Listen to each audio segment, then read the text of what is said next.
अस्सलाम वालेकुम नाज़रीन, मैं हूँ वसीम अली और आप देख रहे हैं चैनल न्यूज़ पॉइंट। नाज़रीन, जैसा कि हर तरफ यही चमगोइयाँ हो रही हैं कि अदम एतमाद की तहरीक कामयाब होगी या नाकाम। और यहाँ ये बड़ा सवाल उठता है कि अपोजिशन जो जमातें हैं, क्या वो तहरीक इंसाफ की इत्तेहादी जमातों के बिना अदम एतमाद ला कर उसे कामयाब कर सकती हैं कि नहीं। ये सब कुछ जानने के लिए हमें ये पता करना पड़ेगा कि तहरीक इंसाफ के पास कितने अरकान पार्लियामेंटेरियन हैं और जो नंबर गेम अपोजिशन के पास है उसकी क्या सूरत हाल है। तो ये सारी सूरत हाल जानने के लिए सबसे पहले हम शुरू करते हैं हुकूमती जमात यानी कि तहरीक इंसाफ की, कि उनकी और उनके साथ जो इत्तेहादी जमातें उनकी पार्लियामेंट के अंदर कितनी नशिस्तें इस वक्त जो है वो मौजूद हैं। आज से कुछ माह कबल जब वज़ीर-ए-आज़म इमरान खान साहब ने एतमाद का वोट लिया था, तब वज़ीर आज़म को 178 वोट जो है वो पड़े थे और जो रिक्वायरमेंट होती है वो होती है 172 यानी कि 172 वोट। और जो टोटल तहरीक इंसाफ के अपने अरकान पार्लियामेंटेरियन हैं वो हैं 155 यानी कि 155। और जो दूसरे नंबर पर उनकी इत्तेहादी बड़ी जमात है वो है MQM, और MQM के पास जो टोटल पार्लियामेंटेरियन हैं वो हैं 7। उसके बाद आ जाती है जी बॉब पार्टी है, BAP, उनके पास 5 अरकान पार्लियामेंटेरियन हैं और मुस्लिम लीग काफ के पास भी 5 हैं।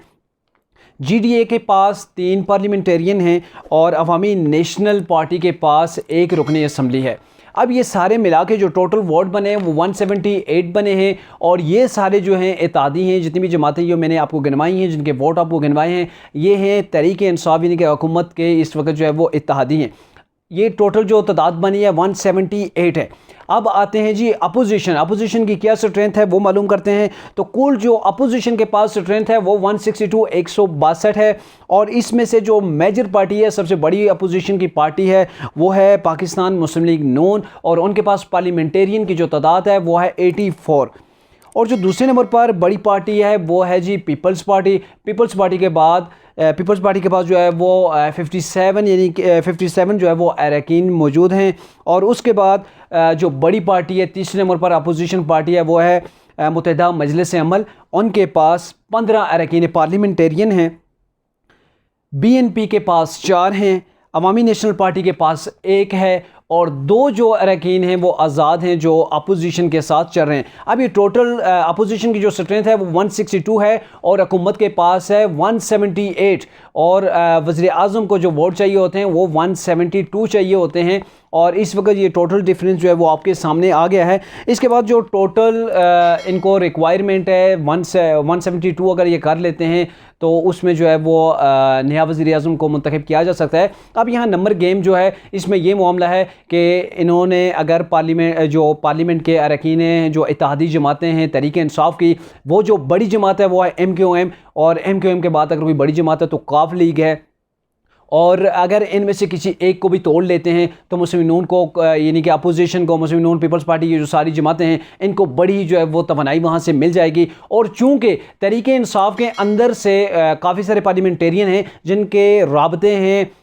PDM की जमातों के साथ, मुस्लिम नून के साथ, पीपल्स पार्टी के साथ, और वो इस चीज़ पे आमादा हैं कि वो अदम एतमाद के लिए जो है वो इनका साथ देंगे। और अगर वो साथ देते हैं और अगर उनकी कुछ तादाद जो है वो 10-12 है, अगर वो साथ दे देते तो इमरान खान साहब के पास 172 जो उनके अरकान हैं वो नहीं रहेंगे। 178 से अगर 10 अगर वापस आ जाते हैं तो फिर उनके पास जो है वो अददी अक्सरियत नहीं रहेगी, और ये अददी अक्सरियत जो वो चली जाएगी PDM के पास।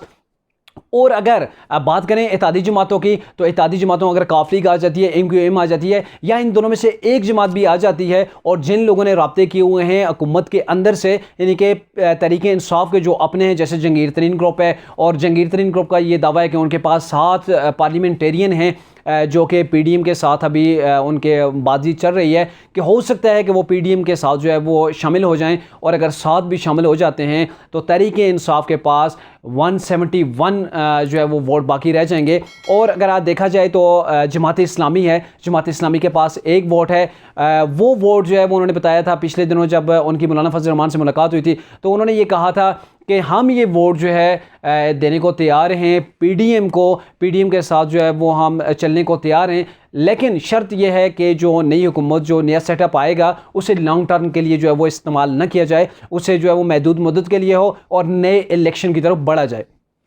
अब चूंकि टोटल तादाद आपके सामने आ गई है, अब आप आसानी से ये तजिया कर सकते हैं कि अगर हुकूमत के अंदर से जिन लोगों ने वादे किए हुए हैं, जैसे एक ग्रुप है जंगीर तरीन जिसके 7 वोट हैं, और उसके अलावा भी काफ़ी सारे लोग जो हैं वो राब्ते के अंदर हैं, ये जो दावा कर रही है PDM, और अगर उस हिसाब से अगर ये हो जाता तो वो भी एतमाद का बोर्ड लेने में जो है वो वज़ीर-ए-आज़म नाकाम हो जाएंगे। और अगर इनके पास अगर आ जाती है कॉफ लीग से उन्हें जो है वो मामनत मिल जाती है, MQM से मिल जाती है, बाप पार्टी से मिल जाती है, या इनमें से किसी के साथ से भी जो है वो इनका अलायंस बन जाता है, PDM का, अपोजिशन का, तो PDM के पास मेजॉरिटी आ जाएगी, अखलाकी तौर पर भी उनके पास जो है वो मेजॉरिटी जो है वो ज़बरदस्त बन जाएगी, और इमरान खान साहब के ख़िलाफ़ जो वो आदमी एतमाद लाने में कामयाब हो जाएंगे। लेकिन जो बात कही जा रही है, जंगीर तरीन ग्रुप अगर आ जाता है और तरीके इंसाफ के अंदर से जो बगावत फूटी हुई है, अगर वो लोग साथ दे देते हैं PDM का, तो PDM तहरीक इंसाफ की इत्तेहादी जमातों के बिना भी अदम एतमाद जो है वो तहरीक कामयाबी के साथ ला कर उसे कामयाब कर सकती है।